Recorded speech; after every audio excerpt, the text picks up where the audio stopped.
Halo semuanya, bertemu lagi di podcast kesayangan kita, Historis, Himatika on Stories. Ngomong-ngomong soal historis ini merupakan episode pertama di tahun 2024. Tentunya, pastinya kalau perdana kita membahas tentang yang seru-seru. Tema historis kali ini pastinya menarik sekali, yaitu tentang Kahima dengan judul Kulik Tuntas Ketua Himatika ITS.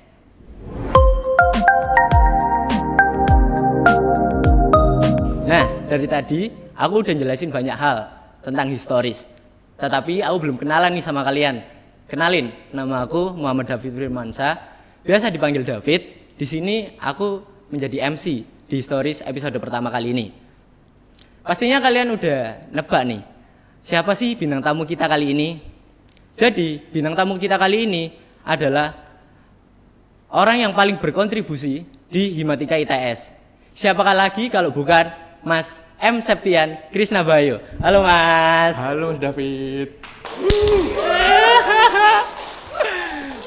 Oke, jadi di sini kita akan ngobrol-ngobrol santai aja Mas, dengan tema Kahima. Ya, jadi tanpa basa-basi, sudah ada Mas Krisnanya di sini. Langsung saja kita tanya beliau dan kulik tuntas Ketua Himatika ITS. Nah, yang pertama nih Mas, apa sih motivasi Mas Krisna ini menjadi menjadi Ketua Himatika ITS? Ya ini kayaknya aku perkenalan dulu aja kali yo, sekalian biar tahu lagi gitu tentang. Ya aku M. Septian Krisnabayu dari Matematika ITS angkatan 2021. Aku asalnya dari Jember Mas David. Tahu Jember nggak Mas? Tahu. Oh ya. Tapi saya bukan Madura ya. Oh, Jember yang bukan Madura gitu. Ya. Jadi saya nggak bisa Madura sebenarnya Mas. Ya, tapi gitu. kan biasanya terkenal dengan banyak orang Madura ya Mas ya, biasanya di Jember gitu ya? sih. Termasuk tetangga saya juga ada yang Madura gitu sebenarnya. Tapi saya nggak Madura. Ya lanjut ya. Jadi motivasi jadi Kahima ya. Dulu pas waktu awal sekali aku masuk di Matematika ITS, itu ada Kahima yang sedang menjabatkan ya. Waktu itu kebetulan online, masian ya, masa-masa Covid gitu di semester pertama tahun 2021. Nah di situ ada kegiatan-kegiatan Hima kan. Nah di situ aku baru tahu nih kalau ternyata selama berkuliah itu ada kegiatan organisasi mahasiswa gitu. Dan juga ada ketuanya. Kalau di matematika ya Himatika namanya kayak gitu. Waktu itu yang jadi Kahima itu Mas Ataya namanya, Matematika ITS angkatan 2018. Kebetulan waktu itu aku sedang jadi maba. Biasanya kan ada pengenalan kan. Nah terus ada sesi kalau Kahimanya itu sambutan, memberikan kata-kata gitulah. Nah dari situ kayak, oh keren juga ya ada yang bisa jadi ketua gitu di Ormawa. Karena sebelumnya aku nggak tahu gitu, kalau ternyata di kuliah itu ada Ormawanya juga. Di SMA dulu aku juga ikut organisasi juga, namanya itu Sanggar Matematika. Nah kebetulan aku juga sebagai ketua, terus di tahun berikutnya naik lagi jadi ketua himpunan sanggarnya. Nah akhirnya di perkuliahan pengen melanjutkan lagi, pengen ikut-ikut organisasi. Nah terus itu di tahun pertama, ini aku agak panjang gak apa-apa ya? Iya gak apa-apa Mas. Agak storytelling. Itu di semester pertama, terus di semester berikutnya, di tahun berikutnya itu Kahimanya ganti dari yang sebelumnya angkatan 2018. Nah sekarang kan berarti tahun 2019. Mas Fisal namanya. Yeah. Nah kebetulan waktu itu lumayan sering berkegiatan juga dengan Mas Kahima angkatan 2019. Maksudnya dari proker-prokernya waktu itu sempat juga ikut-ikut gitu. Karena angkatan 2021 waktu itu sempat menjadi sasaran dari program kerjanya gitu. Kemudian selama di tahun itu, selama angkatan 2019 menjabat gitu, di situ semakin tertarik lagi gitu, karena sepertinya kok melihat seorang Kahima itu punya wibawa yang besar, ngomongnya sambil senyum-senyum, iya mas gitu-gitu kan. Terus juga sering ngomong di depan gitu, apalagi waktu itu Mas Fisal yang menjabat gitu.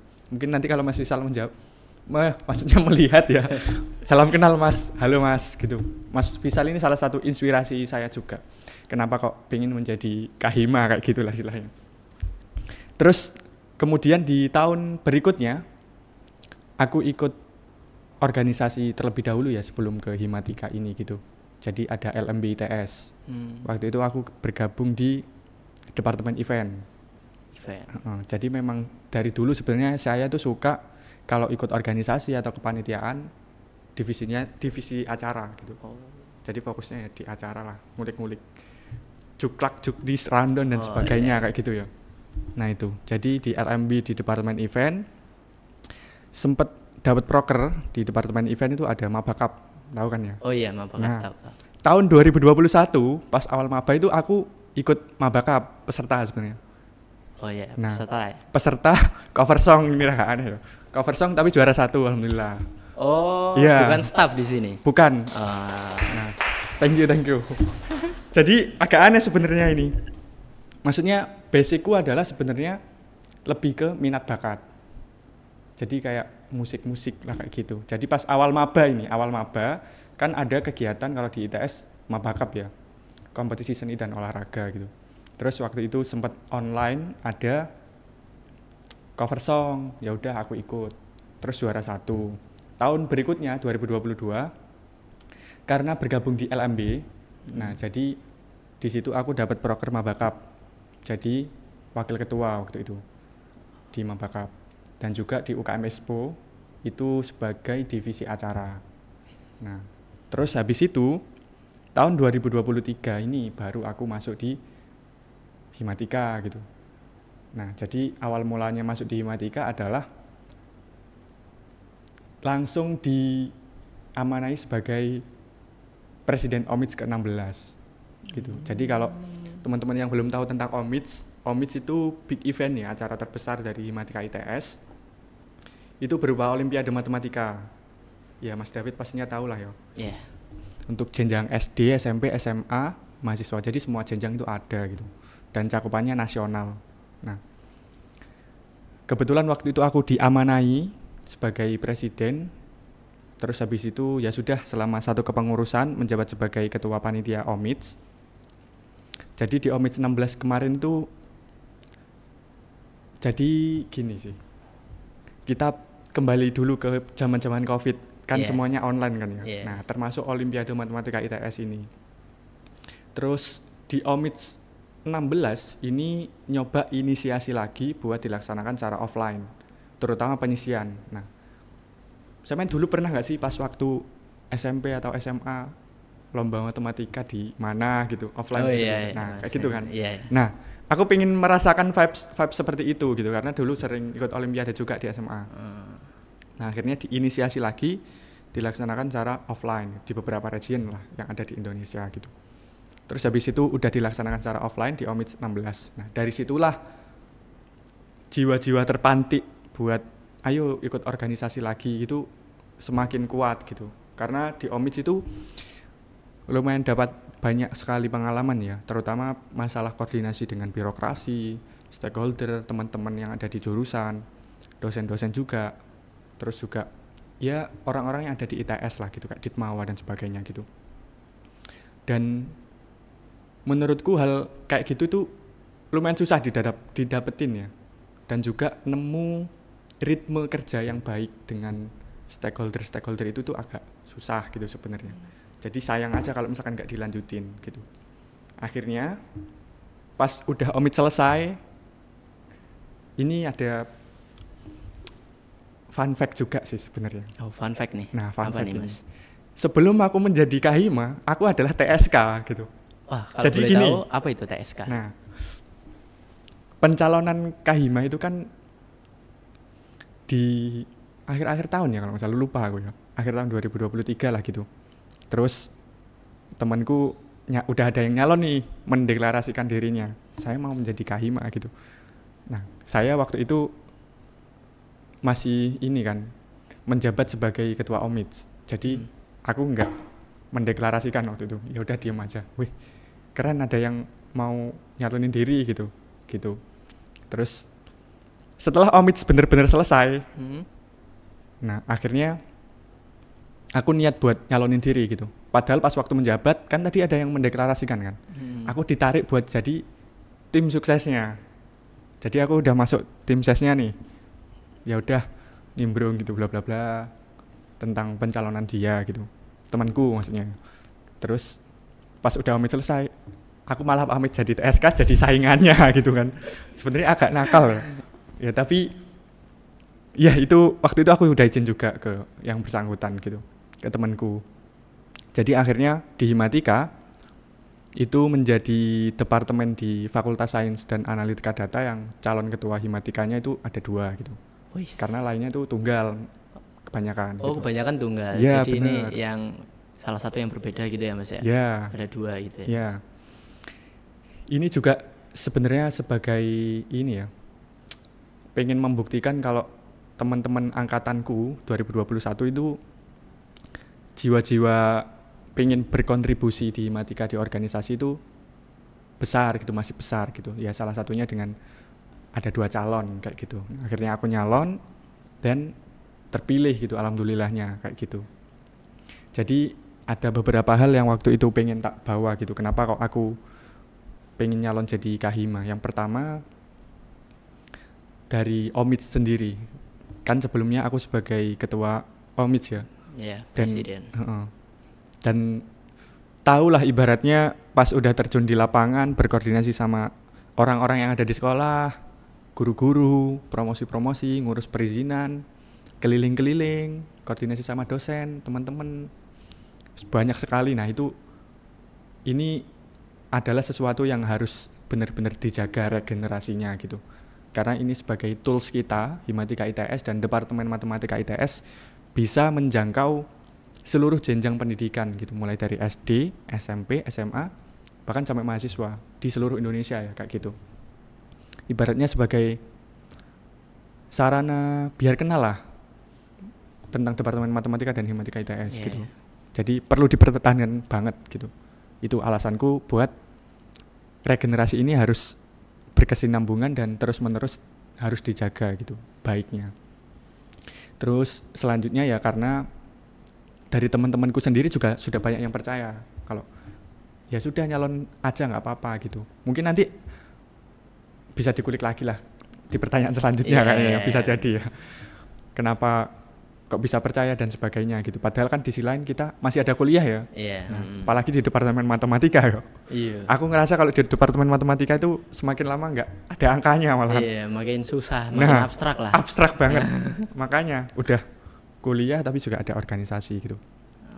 Tapi emang niatnya mencalonkan diri adalah pengen mengabdi gitu. Mumpung selagi ada di sini ya sudah mengabdi saja lah kayak gitu di Himatika ITS. Jadi kurang lebih ini kalau aku dapat simpulin ini aslinya ke bawah dari Omid, jadi diterusin aja ke Himatika ya Mas ya? Iya kurang lebih kayak gitu ya. Berarti sebelumnya belum pernah jadi kayak staffnya di Himatika itu sendiri ya Mas ya? Kan langsung jadi kabinet nih. Jadi belum pernah ke departemennya gitu ya Mas ya? Kayak misal kayak aku gini menjadi staff Medfo gitu. Iya belum pernah. Sebenarnya ini tak ceritain nggak apa kali ya, buka-bukaan ya. Ya jadi dulu itu aku udah daftar sebagai staff gitu di Himatika. Ini sebelum aku disahkan jadi presiden Omid. Karena pengesahannya kan setelah ada rekrutmen ya. Udah daftar jadi staff, udah jadi PJ proker, dan terus ternyata ada pergantian regenerasi gitu. Karena memang kondisi yang benar-benar harus menyesuaikan dengan saat ini, ketersediaan sumber dayanya dan kemampuannya. Akhirnya berarti waktu itu aku angkatan kedua ya berarti. Iya. Angkatan kedua ya. Ya angkatan kedua yang memegang Omid gitu. Nah kebetulan aku waktu itu ya udah aku mendapat rekomendasi dari Mas Mbak Kabinet, terus akhirnya ya udah aku disahkan di situ, otomatis aku nggak jadi staff dong. Itu jadi langsung jadi kabinet di kabinet situ. Ya Mas ya. Oke. Mungkin lanjut ya. Nah itu tadi kan pastinya kan kayak sibuk banget toh Mas ya. Mas Krisna udah ikut segala ini segala itu, pastinya perlu manajemen waktu yang baik. Nah gimana sih Mas manajemen waktu ketika kita harus menseimbangkan akademik sama organisasi yang menurutku itu tinggi tingkat kesibukannya. Ini kayaknya menjadi pertanyaan umum juga ya, pas teman-teman mau masuk organisasi atau apa gitu. Memang susah sih masalah menyeimbangkan organisasi sama perkuliahan. Pasti ada yang dikorbankan lah gitu. Tapi paling enggak kita berusaha buat at least 50-50 kayak gitulah ya. Kalau dari aku agak kesusahan juga sebenarnya ya membagi antara dua hal itu gitu. Tapi kadangkala di situ ada irisannya. Ketika kita join organisasi, kita jadi kenal banyak teman kan. Nah, teman-teman itu nanti juga kalau di Himatika, join Himatika maksudnya, nanti teman-temannya kan juga dari matematika. Kelas juga bareng teman-teman yang ada di Himatika kan gitu. Jadi kayak lebih sering komunikasi, terus diajarin, dikasih tahu tugasnya kayak gitu loh. Oh gitu ya. Nah, maksudnya diajarin ya. Nah, kayak gitu itulah. Ya kadang pada baceman juga gitu. Oh. Iya sih, kita juga nggak munafik juga kan ya. Iya bener. Di kuliah ini nggak bisa sendiri gitu, pasti butuh teman. Iya. Ya dari situlah terbantunya gitu, bisa menyeimbangkan. Kalau misalkan mungkin ya ini yang tak rasakan waktu semester awal, itu karena belum join organisasi ya. Jadi kayak ya udah kerja sendiri banget, ngerjain sendiri. Stresnya itu ditanggung sendiri gitu, nggak bisa cerita ke teman-teman banyak. Bener. Karena mau cerita ke teman-teman lainnya sama-sama kompetitor.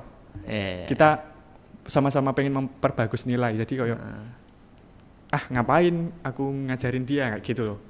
Dia nanti malah lebih bagus kayak gitu pas awal-awal. Cuman pas waktu udah kenal organisasi bareng-bareng, semakin lama kan udah tahu kalau matematika semakin susah, ya udah kita harus sama-sama ya kerjasama dan membantu gitu ya.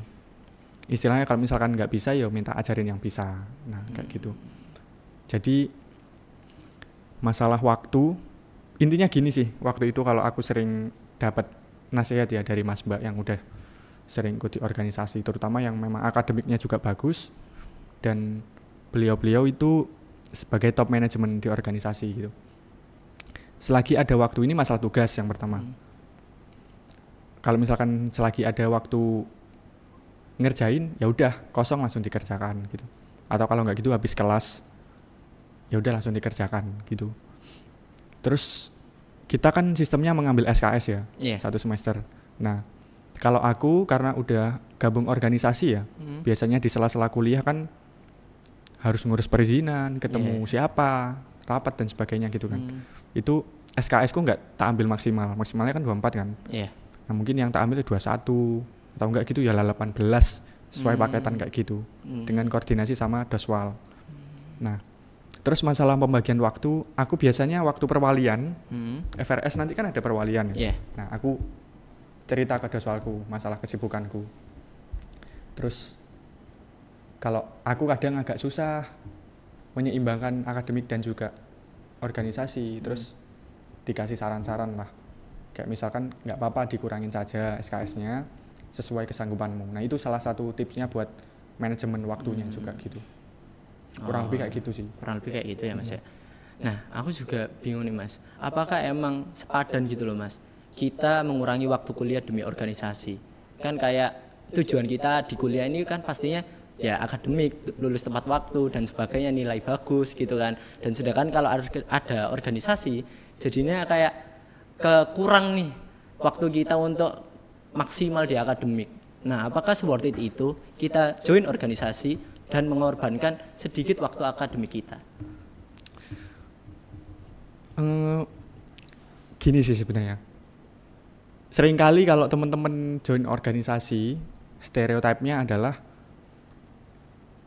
waktu berkuliahnya berkurang dan sebagainya gitu. Menurutku itu kembali ke pribadinya masing-masing. Kita join organisasi pasti punya tujuan dan maksud tertentu kan. Tapi sebelum berorganisasi, pas kita mau masuk kuliah, kita pasti ada impian mau ngapain di kuliahan, mau jadi orang yang kayak gimana. Nah menurutku orang-orang yang join organisasi, yang memang fokusnya di akademik atau fokus di dua-duanya, fokus di lomba dan sebagainya, pasti punya tujuan tertentu gitu. Jadi menurutku apakah sepadan? Ya sepadan aja karena pasti mereka punya tujuan masing-masing gitu. Barangkali mereka ingin memperluas relasi mereka, pengen memperbagus soft skill mereka, ya sudah, makanya mereka ikut organisasi kayak gitu. Atau mereka juga ingin memperbagus akademik, ya udah akademik dan juga organisasi. Dan menurutku itu masih bisa berjalan secara beriringan gitu. Memang kadangkala waktu perkuliahan memang sedikit terkurangi ya. Iya. Tapi dengan benefit yang ada di organisasi itu menurutku juga worth it sih. Berarti sepadan Iya, ya Mas. sepadan lah gitu. Soalnya aku ini juga jujur aku tahun ini tuh kayak sedikit kewalahan gitu Mas. Gara-gara banyak jobs yang aku ambil, baik itu dari Omits, dari Hima itu sendiri, dan jadinya akademiku jadi kayak nggak karu-karuan. Iya, Padahal aku udah list gitu, udah aku planning, aku harus ngerjain ini. Tapi nyatanya pas kita besoknya itu nggak sesuai dengan apa yang kita list. Kayak waduh masih kurang nih gitu.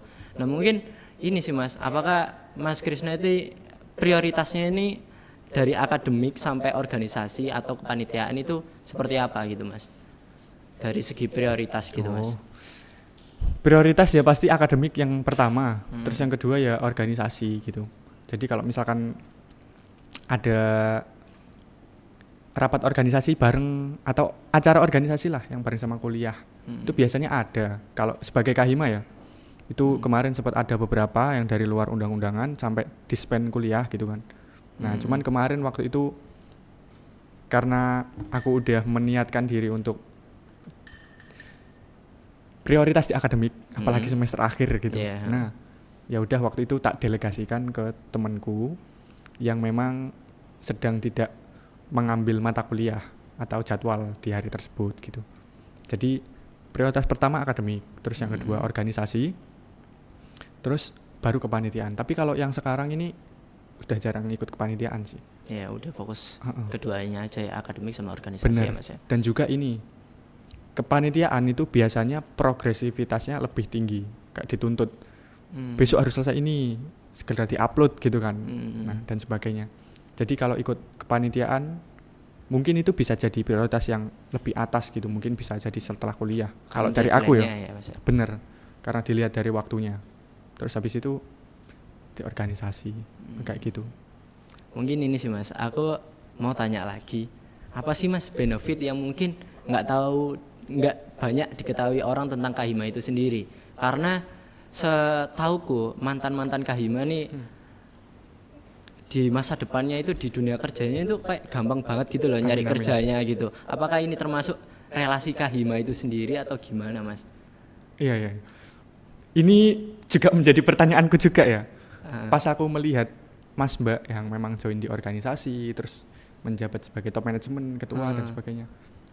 Lulus itu kayak gampang gitu loh. Tiba-tiba langsung wih kerja di sini gitu. Dan kerjanya juga sesuai bidang, bagus gitu loh. Prospeknya itu bagus gitu, jelas gitu. Cuman kalau waktu itu pas aku tanya-tanya juga ke Mas Mbak yang sudah lulus gitu, rahasianya apa? Nggak ada rahasia sebenarnya. Kalau katanya ya, katanya gini, keajaiban itu selalu datang secara tidak terduga gitu. Hoki berarti. Nah, ibaratnya hoki bisa dibilang sih, tapi mungkin kayak gini sih kalau aku melihatnya. Ketika join di organisasi terus di top manajemen, pasti mereka juga belajar menyeimbangkan waktu tadi, manajemen waktu. Terus juga personalnya diasah gitu. Bagaimana jiwa leadershipnya, inisiasi, adaptasi dan sebagainya itu pasti banyak kan. Nah, terus problem solving dan sebagainya. Nah, banyak soft skill yang secara tidak langsung, secara tidak sadar terasah dengan sendirinya gitu pas join organisasi. Dan mungkin itu dibutuhkan ketika waktu kerja. Waktu wawancara mau kerja. Nah, secara tidak langsung wawancara kita di organisasi udah sering wawancara kan. Ini termasuk juga ngomong-ngomong. Gitu nah, poinnya mungkin mereka jadi lebih tahu lah intilahnya. Lebih tahu tentang bagaimana membawa diri ke lingkungan yang baru. Mempromosikan diri, value dirinya seperti apa. personal brandingnya lebih diperkuat lagi. Nah, secara tidak langsung skill-skill kayak gitu itu diperkuat gitu ketika menjadi top management. Nah, salah satunya itu jadi katalis lah ibaratnya. Mereka dapat kerja. Jadi bisa dibilang kayak soft skill ini sebagai tampilan awal kita ya Mas ya, daripada hard skill itu sendiri ya Mas ya. Benar sekali. Jadinya lebih mudah dapat kerjanya itu dari tampilan kita dulu ya Mas ya, kayak cara kita ngomong, manajemennya, dan sebagainya gitu ya Mas ya. Iya. Dan juga ini totalitas biasanya. Nah, totalitas maksudnya ya ketika sedang join organisasi ya kalau bisa nggak usah setengah-setengah lah, maksimalkan aja gitu. Emang kalau secara tidak langsung nggak terasa sekarang, barangkali ke depan kita nggak tahu kan ya. Makanya tadi gitu, keajaiban datang tidak terduga lah istilahnya kayak iya gitu. Sih. Tapi aku agak ini bingung aja sih, kok ini kok top apa yang jadi mantan Kahima kok udah kerja 6 bulan setelah lulus itu kerja, ini malah Mas Fisal itu katanya kumlot, terus habis itu 6 bulannya kerja setelah wisuda gitu. Loh, kok gila banget gitu. Ternyata apakah ini benefit yang khusus gitu dari Himatika ini sendiri atau menjadi seorang Kahima gitu? Ya bisa jadi ya, karena ya memang kita semakin kenal banyak orang juga, semakin kenal banyak orang, ini ujung-ujungnya mengarah ke tadi sih, bagaimana kita bisa mengasah soft skill kita. Kayaknya karena sekarang aku lagi kuliah ya, belum merasakan nanti bekerja lulus kayak gimana. Mungkin kalau yang sejauh ini aku rasakan ya barangkali dari soft skillnya itu gitu yang sangat membantu. Nah mungkin ini lanjut aja ya Mas ya, ke gimana selama menjadi seorang Kahima nih Mas, apakah ada kayak masalah yang serius yang belum pernah Mas hadapi saat menjadi Kahima ini? Iya. Kamu pernah disindir banyak orang gak sih biasanya? Gak usah banyak orang deh, di pegeli apa ya bahasa Indonesianya, tidak disukai lah oleh satu orang gitu. Oh Mas David tuh kayak gini, orangnya nggak jelas, nggak mau aku, nah gitu. Nah kayak gitu yang lumayan sering, tapi bukan cuma satu orang kadang, tapi beberapa orang gitu yang memang nggak suka gitu, baik dari personalku atau bagaimana lah, intinya kayak gitu. Itu semakin entah kenapa ya semakin meluas aja kayak gitu. Tapi ya kita harus resilient lah gitu, tidak bisa berlarut-larut dalam kayak gitu terus gitu. Itu terus biasanya itu yang nggak pernah tak rasakan sebelumnya, masalah koordinasi sama dosen-dosen. Nah ini menurutku sangat berguna ya, karena pas waktu kita kuliah fokus di akademik, yang paling dipinginkan adalah ketemu dosen, bisa akrab sama dosen. Nah ternyata pas jadi Kahima itu juga akrab gitu, lebih akrab gitu, malah ketika kelas disindir-sindir gitu. Itu Mas Kahima. Nah maksudku dari situ meskipun disindir ya, secara tidak langsung dikenal oleh dosen. Nah itu menjadi suatu kebanggaan tersendiri lah bagiku. Cuman kadangkala ketika ada sedikit masalah, meskipun masalahnya bukan dari aku ya, dari staff-staffku misal, nah yang kena pasti ketuanya. Itu yang pasti dialamin ya. Terus ketika keluar, maksudnya keluar dari Himatika, koordinasi sama ormawa lain atau di suatu badan lain lah, itu pasti Kahima menjadi wajah awal kan. Makanya itu harus sebisa mungkin bersikap profesional lah kayak gitu, menjaga tingkah laku baik lah istilahnya kayak gitu, tuntutannya setiap hari. Dan juga ini kalau di Kahima kan pasti juga memperhatikan anggota-anggotanya gitu. Nah kita nggak bisa secara langsung otoriter tiba-tiba langsung bikin gini besok harus dilaksanakan bla bla bla, kamu jadi pelaksananya, nggak bisa kan. Pastinya butuh mufakat kan. Benar, artinya kita harus demokratis lah, nggak bisa langsung otoriter, harus didiskusikan, dibicarakan kayak gitu. Nah itu yang sebelumnya mungkin pas aku belum gabung di organisasi, ya wis egois aja lah. Ini aku pengen menjalankan ini, wis push aja ini, nggak usah memperhatikan apapun. Tapi kalau yang sekarang lebih memperhatikan kondisi teman-teman, lingkungan sekitar kayak gimana. Nah kayak gitu. Berarti secara tidak langsung nih Mas Krisna ini belajar tentang memanage orang ya Mas ya? Iya benar. Ah. Kalau di organisasi itu ada yang namanya manajemen sumber daya manusia atau mahasiswa gitu.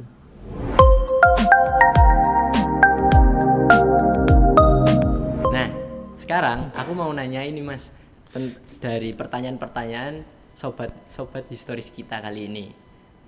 Yang pertama dari Ed Sausan, seberapa penting arti Sigma Abhisatya buat seorang Krishna? Oke. Ini berarti pertanyaan dari Mas Instagram Sausan, ya? Iya. Iya, ya seberapa penting ya? Sangat penting ya, karena ini merupakan kabinet di kepengurusan Himatika ITS 2024 yang ingin saya bawakan ya, yang memang saya bawakan sejak kemarin waktu pencalonan gitu ya. Jadi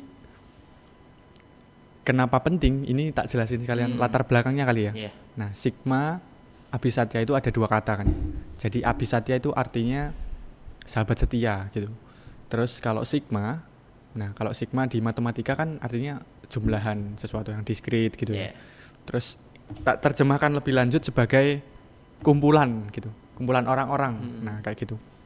Jadi kalau diterjemahkan, digabung Sigma Abhisatya berarti kumpulan sahabat setia gitu, yang berhimpun menjadi satu, yang menjadi katalis lah dan membantu teman-teman mahasiswa matematika ITS terutama di perkuliahan kayak gitu. Jadi kenapa kok aku ngambil tema sahabat, karena aku kan mahasiswa rantau nih, bisa dibilang kayak gitu ya, karena dari Jember. Di sini tidak ada orang terdekat selain sahabat yang bisa diajak bertukar pikiran, berdiskusi dan sebagainya. Kalau ada masalah kuliah, organisasi atau apapun, kita ceritanya kan yang terdekat di sahabat gitu. Nah jadi sepertinya sahabat ini adalah sosok yang sangat penting buat teman-teman mahasiswa yang sedang merantau kayak gitu. Nah jadi pingin menjadikan Himatika ITS sebagai sahabat buat teman-teman mahasiswa, supaya nanti ya ujung-ujungnya nanti larinya ke sahabat aja gitu. Dan juga sahabat kan bukan cuma sebagai teman ya yang selalu ada, tapi juga sebagai motivator. Dan ketika ada ibaratnya kegagalan, hal yang jelek atau apapun hal itu yang memang menurunkan semangat, itu pasti sahabat nggak akan pergi gitu, tapi malah membantu lah, istilahnya kayak gitu sih. Ya, gampangannya kayak support system gitu ya Mas. Bener, support system gitu. Oke, mungkin lanjut ya Mas ya. Ya. Di sini dari @berlinnn.i, ketakutan terbesar saat menjadi kahima itu apa sih Mas? Ini lebih ke personal ya. Iya. Ketakutanku adalah kalau ternyata aku nanti selama memimpin, selama membawa konsep yang dari awal ingin aku bawa, ternyata aku cenderung angkuh sebagai pemimpin, malah mengedepankan jabatannya, bukan tentang bagaimana bisa membawa suara-suara teman-teman gitu, malah cenderung otoriter dan kurang bertanggung jawab.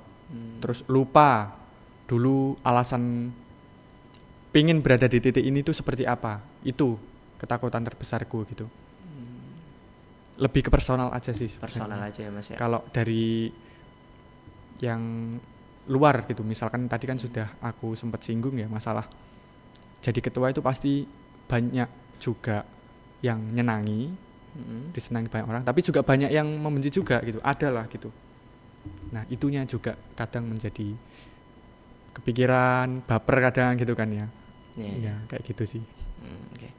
Pertanyaan terakhir nih Mas, ini mungkin agak sedikit lucu ya. Ini dari @ruangudin. Udah ada cewek belum Mas? Waduh, belum ada sejauh ini Mas. Oh belum ada ya. Berarti untuk sobat-sobat historis masih ada kesempatan nih. Waduh. Untuk deketin seorang kahima kita. Nah mungkin itu sih Mas pertanyaan terakhir di historis episode pertama kali ini. Makasih juga udah mau datang di acara historis yang pertama kita kali ini. Dan makasih juga untuk para penonton yang udah mendengarkan sampai di akhir video ini. Terima kasih semuanya. Sampai jumpa di stories yang berikutnya. Dadah, bye.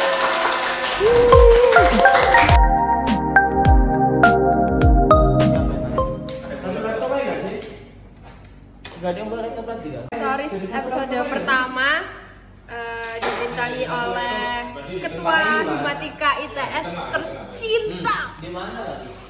Siapa lagi kalau bukan Mas Krisna?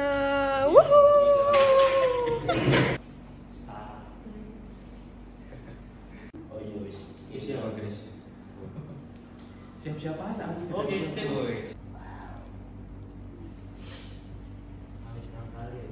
Apa? Enggak kok ketok. Enggak, kok ya kurang jauh gak sih kameranya? Nah, sekarang aku udah bertahan.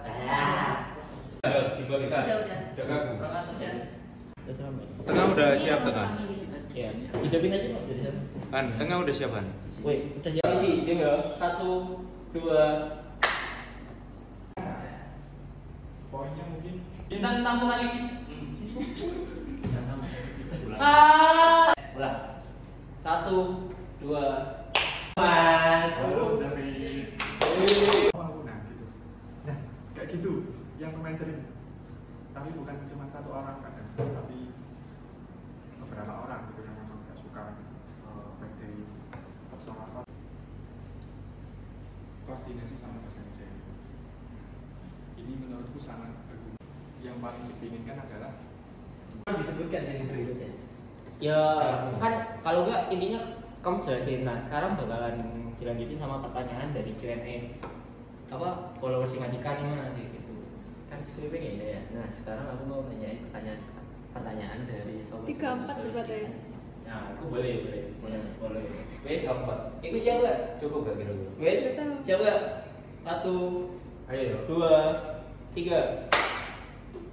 Nah, sekarang aku mau nanyain Mas dari pertanyaan-pertanyaan